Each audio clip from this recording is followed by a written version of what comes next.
we also talk a lot about stress these days. It's such a key word. Everybody is stressed out, or it's so much. It's a catchword, and we use it so much these days, and I think it's really become a cop-out word, too. Oh, I'm so stressed out, or this is so stressful, it's always stress, you know. But think about what stress really means. You know, stress to me equals fear. So next time you're thinking about how stressed you are, ask yourself what you're frightened about. Ask yourself how you're overloading yourself. How are you burdening yourself? What are you doing to yourself that's creating this fear within you so that you don't have inner harmony and peace? Don't just use it as a word to be a cop-out. Stress is not inner harmony. Inner harmony is being at peace with yourself. And when you're at peace with yourself, you do things one thing at a time, and you don't let things get to you. You can't have stress and inner harmony at the same time. They don't equate. So I see stress as fear. And ask yourself then, if you're feeling stressed, how can I release this fear? How can I be at peace with myself? What can I do? Nothing has any power over you. And don't give a little word like stress a lot of power. You are the power. You are powerful. You're the one that can make the changes. So to me, love is the answer. And if we're going to make changes, it has to come from a loving space of the heart, so that the changes will be permanent. So they'll be permanent. And when you love yourself, life is so much easier and much more fun. And people resist loving themselves so much. I know I did at the beginning. But really, when you do, it's just so much more fun. It really is. You enjoy life. You wake up in the morning and you're glad to find yourself there. Start connecting with yourself. Support yourself. Really do wonderful things for yourself. And then you can easily and effortlessly give to the world. It won't be a struggle at all. And that light that you're using to go within and find your own love, you'll be able to carry like a beacon for other people who are still in darkness. Remember, every person that learns to love themselves makes it that much easier for other people to do it too. Becoming enlightened is finding your own light and then shining it for other people. And know that you can do it. You're really powerful. And you can make the changes that you want. Just take the first step and keep going. Little step after step after step. You know, don't insist that you do it all in one leap. Take the steps. Remember, impatience is a resistance to learning. That's all it is. It's like you want the answer without learning the lesson or doing the steps. So, you know, ask yourself, what is it I need to do next? And even if you don't know the answer, the very fact that you're asking it, the universe will hear and will present it in front of you. They'll say, this is what you need next. And then maybe you say, oh no, but I don't want to do that. As I said before, I want to create a world where it's safe for people to love each other, where we can all do that. I don't want dependency. I don't want people to be dependent on me. That's not what I'm looking for at all. I don't want to be a guru or a healer. I'm just a simple lady with a simple message of love yourself and get your act together. I want you all to be healthy and prosperous and loving and peaceful and filled with joy, because that's going to make a better world for me to live in. All right, let's do questions. I see there's a mic here and a mic there and there and there. So, yes. What I was going to ask about is, going through all this process myself, I found how easy it is to be negative. And it's Sounds sort of like a natural... an old family pattern. Yeah, well, it probably is. Yeah. But it seems to be very easy and very natural. Mm-hmm. I'm wondering what the source of it is. Why is it so pervasive? It seems like it's sort of everywhere. It's the natural it's not way. everywhere. No, it is not natural, and it is not everywhere, though it's a lot of places. And if you're a person who thinks negatively all the time, you will attract to yourself other people who do it, and you think the whole world is full of it. However, as you do make the changes, then again, you connect with other like-minded people, and you'll find that probably your circle of friends will change. Either they will change themselves, or you'll have different people. So it sounds like you're also in that transition period of going from one to another, and the old pattern of thinking very negatively just keeps bouncing up. But, if you keep practicing, it'll work. It really will. Okay, thank you. That's my belief anyway. All right, there's a microphone up here, I see. Louise? I'll go. Yes. First, I'd like you to know that there is something new and special in the Boston area. It's a women's healing circle. One of my friends in the circle and I have been discussing is we know we can use affirmations to change our attitudes. Mm-hmm. And we believe that our thoughts and our meditations can send love and peace to the world. Mm-hmm. But can we affirm and affect a specific person's attitudes or actions towards us? That's manipulation. You can't do that. If you do, it'll boomerang. No, you can see them in love and light and know that they're at peace with themselves, but you can't manipulate their actions. You don't know what their spiritual lesson is, and you really don't have any right to interfere, like you wouldn't want somebody doing that to you. And you may think that what you're wanting for them is the best for them, but if it really was, maybe they'd have it. We're just talking about sending and receiving love back and forth. Love is fine. Oh, yes. I mean, as long as it isn't a specific thing. No, just okay. Love and kindness. And peace. You can do that for the whole planet. And peace. Oh, that's a wonderful thing to do. That's what I'm talking about, sending out thoughts and connected with other like-minded people. And that they return it to us. Whether they do or not. All right. Thank you.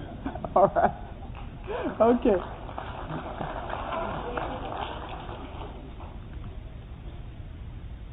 How do you deal with people in, say, a work environment that are constantly negative, and you're being positive, but that negativity is around you?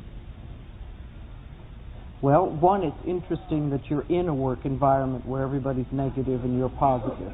And I'm wondering why that is.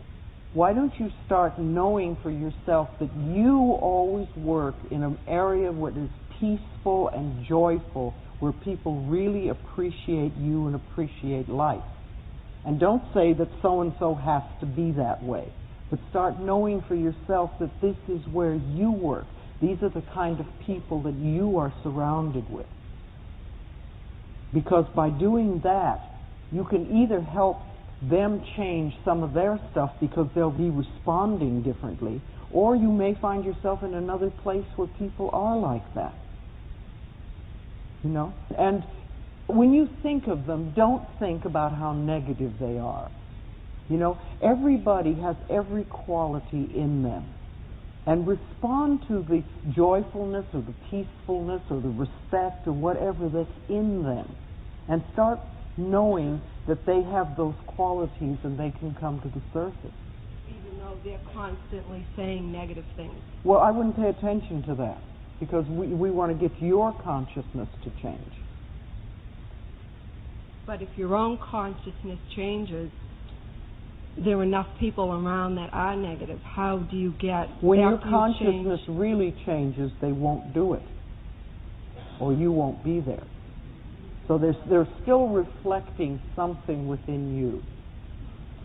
What do I need to work on myself? What is the main thing that you complain about them?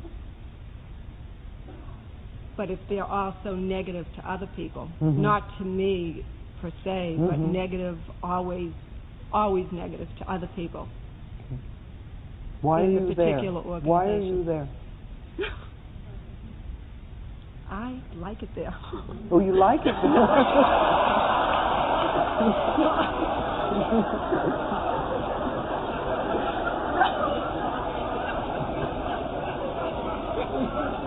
Okay. Start affirming that you're always surrounded by wonderful people that see life in the most positive way and that are a joy to work with and be around. Thanks. Okay? All right. It's your consciousness. Yes. Me? Yes. Yes, up there. Whoever's up there. I guess I heard a lot of things tonight that really felt incredibly good, but I do have one burning question, Sure. and that's, where does God fit into all this? I hear you talking about the power that I can have, Mm-hmm. but yet in my recovery program I'm learning that I am powerless and I have to ask for help. How does the affirmation... When you turn to the power within you, that to me is God. Now, I purposely don't use the word God because I find that it turns off a lot of people. But to me, all the words that I use are really speaking of God because God is all that is, you know. And I don't see any separation at all. I think that you are being powerful when you choose your higher power, when you turn to your higher power. Now, you may be, according to the group that you're in, powerless over a certain situation, but not when you turn to your higher power. You know, it's your connection. The more you turn to your higher power, the more powerful you become. And I think it's just a little bit of semantics there, but I don't think there's any difference in the meaning. Okay? All right. Yes? Speak to me. My name is Peter. Oh, hello, Peter. I've never spoken in front of a room this big before. Well, you have now, honey.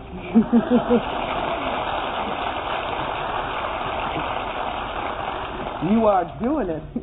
I guess my question is really simple, and it's how. I live in a big city by myself. Uh-huh. I don't have that many close friends. Uh-huh. And living alone, I guess, what can I do to bring this stuff into myself when I am by myself? Okay, I'm not you know, it's interesting because I can't tell you how many couples will say, oh, if I were only by myself, it would be so easy to do this.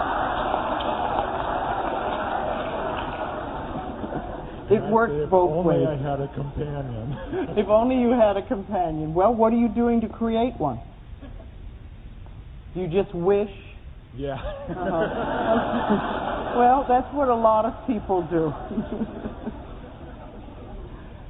What do you believe about yourself? Do you believe you're lovable? I'd like to. Well, what's stopping you? There's someone down here eager. As long as you're there, why don't you state your requirements? You may not get out of this room. I'll tell you one of the things I'm doing. I'm here tonight. Yes, that's wonderful. Okay, great. All right. Thank you. Okay. I'm not making fun of you because many of us are in the same place. You know, it's one of the reasons that I think the support groups are so wonderful. Get with other people who are also studying, and it helps. It's wonderful if you can have like-minded people that are doing it together. And if you can get a friend who's doing it also, that's just wonderful. But first of all, observe your thoughts.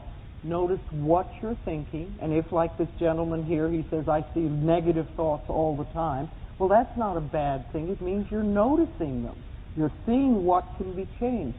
Start noticing what you're thinking, and maybe write down some of your thoughts every so often and say, are these beliefs going to create the things I want in life? And if not, what could I do? What could I start thinking?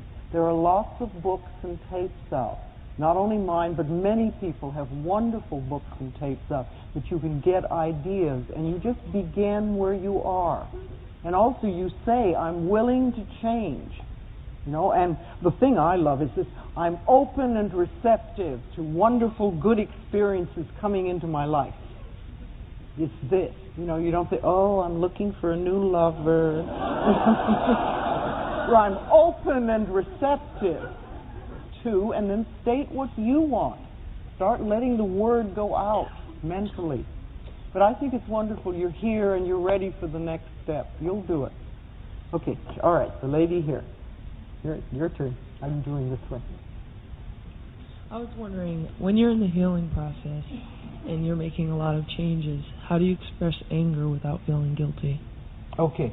She says when you're in the healing process and you're experiencing a lot of changes, how do you express anger as positively as you can?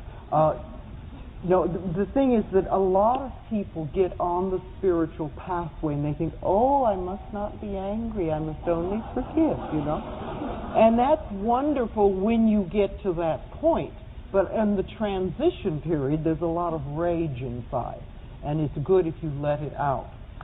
And you can do that in positive ways. You can kick pillows, you can scream in the car, you can take a tennis racket and smash the bed or something like that. But let yourself have a physical expression. If you can be with a therapist who's good at working at releasing anger, that's wonderful. If you can be in a support group where they work on those things, that's great too. There are many ways that you can do it. But you don't want to deny your feelings. Remember, anger is not bad. Babies get angry. Babies get livid, and you know it. But they express it immediately, and then it's gone. It's all gone. We swallow it and smile. And we do that over and over again, and it lodges in our bodies, and it becomes resentment, and that's when we get into trouble. So if you're in the process of making changes and you're having feelings come up, whatever they are, flow with them. And if they're too intense for you to handle, get yourself to a therapist or a support group so you can do it in a safe setting. But don't deny your feelings ever. And don't try to be, to not have them. Because you are having them. That's why they were given to you, to get you through situations. Okay, thank you very much. Okay, there. Yes. I'm a nurse, and I deal with a lot of people that are suffering and in pain and dying. Yes. And I find that it's hard for me to separate when I go home. I take that home with me. But I'm finding that I can't separate sometimes, especially in dealing with AIDS patients. I find that the grief is so overwhelming sometimes. Yes. And I'm wondering so if what you do you do then? What do you do when it's so overwhelming? Well, I don't know yet. I'm working. Do you let yourself have hysterics? No. Well, I think you'd better. You can't hold that stuff. The AIDS is bringing up so many issues for people that they don't know how to deal with. And when we see a lot of suffering, it really hurts. And you can't just pretend it doesn't exist. You have to give your feelings an outlet. And if you're really feeling a lot of intense feelings, let yourself have them. Let yourself cry. Let yourself do something. Let yourself look in the mirror and scream it isn't fair, or whatever you're feeling inside. Let it out, because you're only going to create problems for your own body. One of the things with AIDS is that the grieving process takes a full year to begin to get over when someone dies. You have to go through all the seasons, and after that you begin to let go. But what happens if somebody's dying every 6 months, or every 3 months, or every month, or every week? How do you handle the grieving process? Because you don't really get into it, and you never get out of it. And many people are dealing with these issues, and it's almost like being a war. People just don't know how to handle it. And those people that are working with AIDS are dealing, I keep thinking of it, it's like sailing on uncharted waters with no map and doing the best you can. And there's a lot of intense feelings that are there. And you have to take care of yourself the best you can. And I know it's not easy. Yes. I've been recovering from an illness for about a year in surgery, and using your positive affirmations, and really have had a very, very positive year. But medically, you have to have lab work done about every 3 months, and it keeps coming back saying, contrary to what I am saying, my positive affirmations, and I really get confused with what to do with that. Well, are you working with your doctor? Yes. Yes. All right. And but I'm working. He's doing the medical stuff. Yes, and you're doing the other stuff. I'm doing the healing stuff. All right. Well, is he doing something positive for you too? He's a real positive person, and he's very positive about feeling that I'm going to have full recovery. The lab work just isn't cooperating. Well, don't give too much importance to lab work. You know, a lot of people are doing that, especially people with T cells. They go up and down, and the numbers decide whether you're going to be happy or not. You know, how do you feel? I've had an excellent year. All right, you've had an wonderful. excellent year. Yes. All right, and you're working well with your doctor, and you're working on yourself, and that's their game. You know, let them I wouldn't even look at them. You know, let your doctor have that. He needs that information. Let him have that. And you just keep knowing for yourself. You do everything you can for your own health and to improve the quality of your life. And don't let those numbers tell you that you're sick if you're feeling well. Go on what you're feeling. Thank you. Okay, dear? Yes. Yeah, I have a body question. Sure. I need your advice, or what techniques can you tell me about that would help me to accept part of my body that I cannot change. It's a birth defect. It's specifically, it's my two legs are different sizes, and one leg is considerably, well, I feel that it's considerably larger and than the other one, and I have a difficult time accepting this. It's not an everyday disease or whatever, so there are no affirmations. I don't know what affirmation I could say to myself or what techniques I could do. I appreciate the miracle of my body. Okay. According to Vogue magazine, let's say, it may not be, you know, the perfect thing, but that is really nonsense. You know, no baby has ever measured its hips to find its self-worth.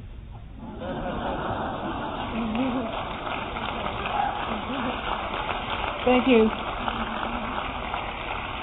And your self-worth has nothing to do with the size of your legs. It really doesn't. Your self-worth has to do with how you feel about yourself. You know, if you weren't picking on your legs, what would you be picking on about yourself?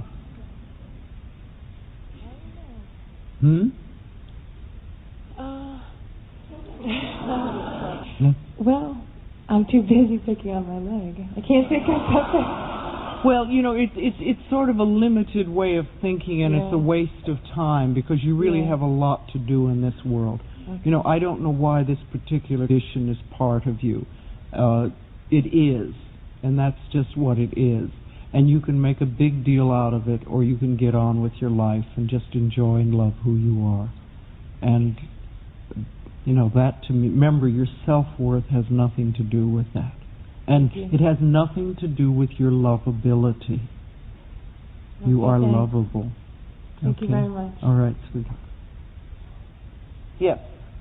You've said, among other people, that we choose our parents. You also said there are some people who have AIDS whose parents reject them. Did they choose those parents? Oh, I think so. Not only do I think that they chose the parents, but I think the parents chose them. I think it works both ways. You know, it's part of the lessons that we've come here to learn. And sometimes we need to have a lesson of opening a heart that is very closed, you know, and we give ourselves like a little obstacle or something. But I think everything is in perfect order. I think the parents that you have are absolutely perfect for you. That's why you're here. You know, if you had really made a mistake by choosing those parents, you would have gotten out very, very early. But if you're here now, they were the perfect ones, and the stuff you need to work out with them is the stuff you need to work out with them. That's part of what it is this time around. Yes. I may need to have some work to do with this. Yes. No, you don't. You don't have to believe everything I say. And if you're sort of new to these ideas, it really pushes a button when you say, you chose your parents. I mean, I know the first time I heard that, I went, well, you've got to be kidding. Thank you for saying that. Yes. But the more that you really start examining it, the more it makes sense to me. It really does.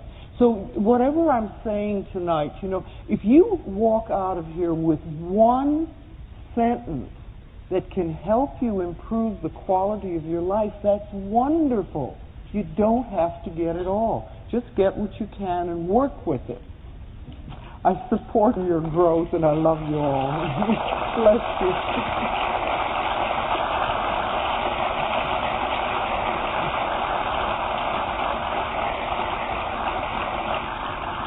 What we'd like to do now is a nice meditation. Let's turn the lights down if we could. If you'd like, close your eyes.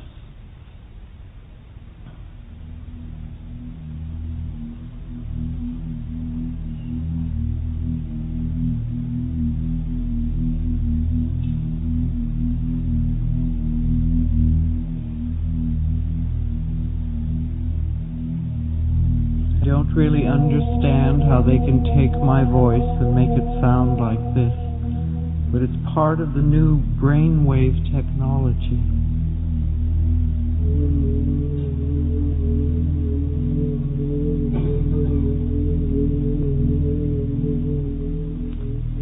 All right, we've talked of many things tonight. We've stirred the pot. We've pushed a lot of buttons. And a lot of awakenings for many people. And this is wonderful. Each one of us here tonight, myself included, has learned something that will help us improve the quality of our lives.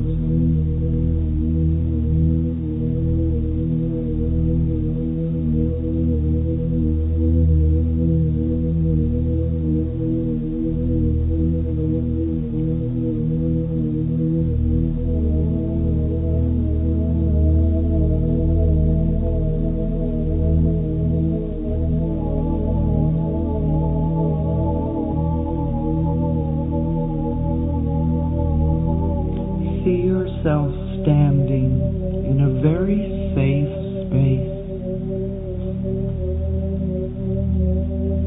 releasing burdens and pain and fear.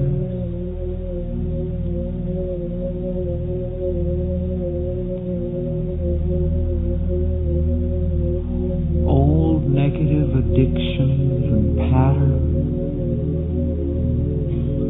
See them falling away from you.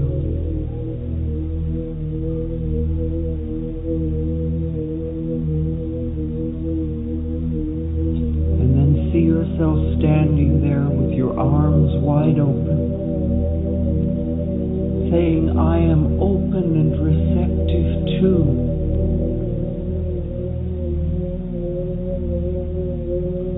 And declaring for yourself what it is you want. Not what you don't want, but what you do want.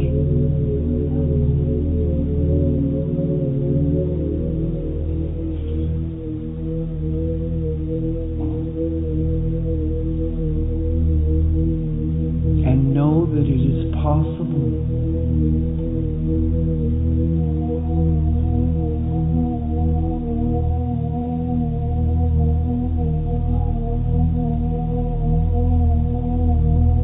See yourself whole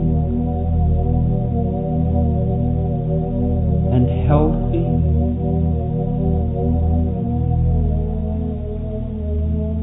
at peace.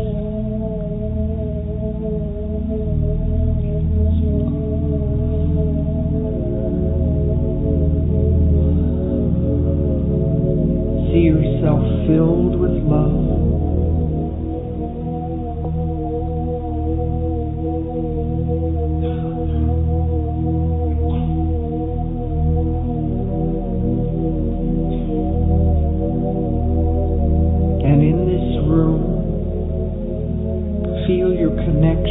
the other people and feel the love that is in this room,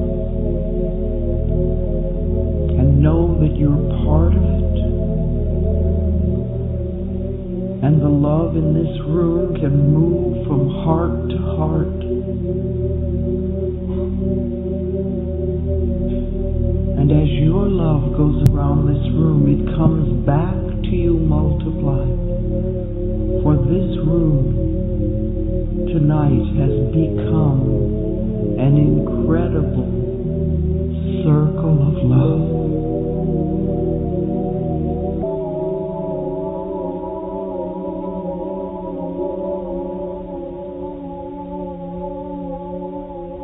Yourself in the center of the circle,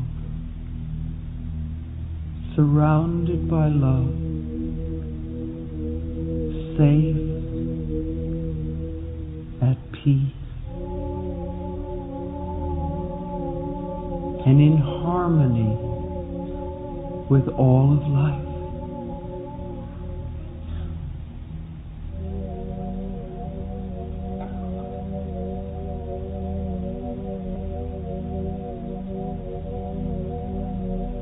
You have the ability